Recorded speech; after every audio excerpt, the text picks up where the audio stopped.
Hello dear students, आज की class में हम वर्कमैन कॉम्पनसेशन एक्ट को कंटिन्यू कर रहे हैं, जिसमें जो कि है पार्ट 4 है। हमारी आज की स्लाइड्स जो होंगी वो पार्ट 4 पढ़ रहे हैं हम। इसके अंदर हम जो है 3 चीज़ों को कवर करेंगे, जिसे हम बोलते हैं पर्सनल इंजरी, जिसको हम बोलते हैं व्यक्तिगत चोट जो पहुंचती है, क्षति जो पहुंचती है, वो क्या होती है। एक्सीडेंट, जिसे अपन बोलते हैं दुर्घटना किसे कहते हैं। और जो एक्सीडेंट अराइजिंग आउट ऑफ और इन द कोर्स ऑफ एम्प्लॉयमेंट, जिसे अपन बोलते हैं रोजगार से तथा रोजगार के दौरान उत्पन्न दुर्घटना। और उसके साथ साथ मैंने आपको मेरी लास्ट क्लास में कहा था कि हम शेड्यूल 3 भी पढ़ेंगे, तो उसके क्या रिलेटेड, उसके अंदर कौन कौन से एम्प्लॉयमेंट से रिलेटेड कौन कौन से ऑक्यूपेशनल डिजीजेज होते हैं, वो हम पार्ट ए, बी और सी के अंदर स्टडी करेंगे।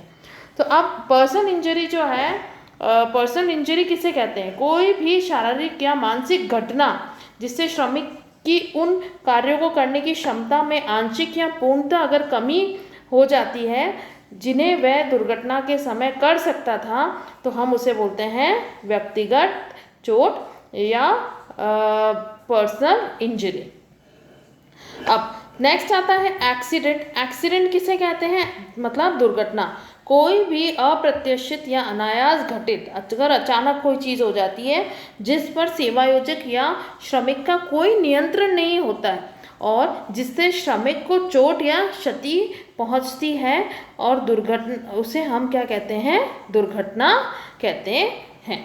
तो इसके अंदर क्या है? कोई भी अप्रत्याशित या अनायास अगर कोई दुर्घटना ऐसी हो जाती है जिसपे ना तो सेवायोजक का ना ही श्रमिक का कोई कंट्रोल था, और उसके वजह से जो श्रमिक था उसको चोट पहुंच जाती है, तो हम इसको क्या कहेंगे कि ये दुर्घटना है।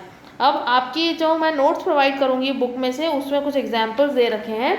जैसे कि मान लीजिए अगर कोई ड्राइवर तेज गति में गाड़ी चला रहा है और उसका गाड़ी पे से नियंत्रण बाहर हो जाता है और गाड़ी एक पेड़ से जाके टकरा जाती है और ड्राइवर की मृत्यु हो जाती है, तो जो उसकी विधवा है, क्षतिपूर्ति की मांग करने पर सेवायोजक द्वारा यह तर्क दिया जाता है कि यह लापरवाही बरती गई, लेकिन वह क्षतिपूर्ति के लिए उत्तरदायी नहीं है। किंतु अगर कोर्ट ये कह देता है कि ये दुर्घटना थी, चाहे यह लापरवाही, लेकिन ये जो प्रोविजंस बने हुए हैं उसके अकॉर्डिंग विधवा को जो क्षतिपूर्ति वो प्राप्त करने का पूरा हक है।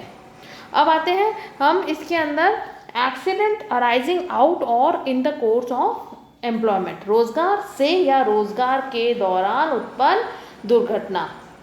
अगर मान लीजिए रोजगार के कार्य में कार्य कारण या प्रभाव से कोई भी निकटतम संबंध पाया जाता है, जिसके अंदर कॉज एंड इफेक्ट पाया जाता है, तो वह दुर्घटना जो है रोजगार से उत्पन्न मानी जाएगी। अगर सिंपल वर्ड्स में हम बात करें तो रोजगार के कार्य तथा दुर्घटना के बीच डायरेक्ट रिलेशन होना जरूरी है, प्रत्यक्ष संबंध होना जरूरी है। अब जो रोजगार के दौरान उत्पन्न दुर्घटना, accident in the course of employment, इसके अंदर हम ये कहते हैं कि इसमें रोजगार का कार्य करते समय रोजगार के स्थान पर होने वाली दुर्घटनाओं को सम्मिलित नहीं किया गया है, बल्कि रोजगार के समय व स्थान पर उचित सीमाओं में घटित दुर्घटनाओं को भी सम्मिलित करा गया है। जो हम समय भी देखते हैं उसमें जगह भी देखते हैं। अब इसके अंदर हम देखते हैं रोजगार पर या रोजगार के कार्य क्या क्या मतलब होता है। श्रमिक दुर्घटना के समय अपने रोजगार पर होना चाहिए और श्रमिक दुर्घटना के समय अपने रोजगार पर कार्य कर रहा हो, ये देखना है। साथ साथ रोजगार के स्थान का क्या मतलब है? रोजगार का स्थान का मतलब है दुर्घटना उसी स्थान या उसके आसपास होनी चाहिए जहाँ पर वह श्रमिक अपने रोजगार का कार्य कर रहा है और अपने रोजगार के कार्य करने के लिए उसे होना चाहिए था। अब रोजगार के निश्चित स्थान या समय के बाहर होने पर भी दुर्घटना, विभिन्न जो कोर्ट है उन्होंने अपनी अपनी अलग अलग राय के अकॉर्डिंग अपने जो केसेस हैं उनको सॉल्व किया है। अब दुर्घटना का रोजगार कार्य से प्रत्यक्ष संबंध, यह वह कार्य जिससे या जिसके कारण दुर्घटना हुई है उसका उस श्रमिक के रोजगार से डायरेक्ट रिलेशनशिप होना ज़रूरी है। मान लीजिए इसमें कोर्ट के कुछ डिसीजंस आए हैं, जैसे आपकी बुक में एग्जांपल्स दे रखे हैं। एक श्रमिक जो नाश्ता करने के बाद पुनः अपनी ड्यूटी पर जा रहा था, उसे सांप ने डस लिया और उसकी मृत्यु हो गई। उसे रोजगार से और रोजगार के दौरान दुर्घटना माना गया है। अब मान लीजिए एक वॉचमैन है जो ड्यूटी दे रहा है और ड्यूटी से लौटने के 90 मिनट के बाद उसकी मृत्यु हो जाती है, तो ये माना गया है कि वो स्ट्रेस की वजह से, तनाव की वजह से हुई है। ठीक है, तो उसको क्षतिपूर्ति मिलना ज़रूरी है। अब मैंने आपको कहा था हम शेड्यूल 3 जो हमने लास्ट क्लास में पढ़ा था, शेड्यूल 3 में पार्ट ए, बी और सी होते हैं, जिसमें हम ऑक्यूपेशनल डिजीज़ के बारे में देखते हैं। तो अब देखिए पार्ट ए में क्या है। पार्ट ए के अंदर टोटल 5 ऑक्यूपेशनल डिजीज़ और एम्प्लॉयमेंट्स दे रखे हैं।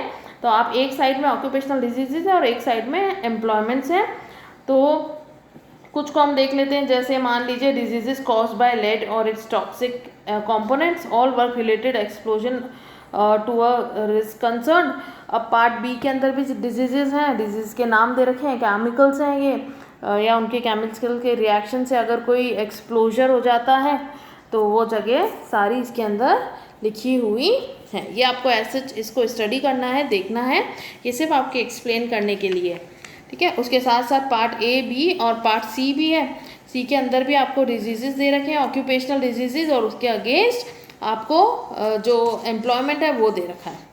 तो अब आते हैं कि इसके अंदर आपको write a note on personal injury, accident और accident arising out of in the course of employment किसे कहते हैं।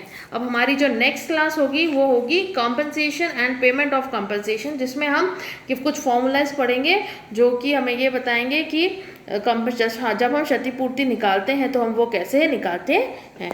Thank you so much.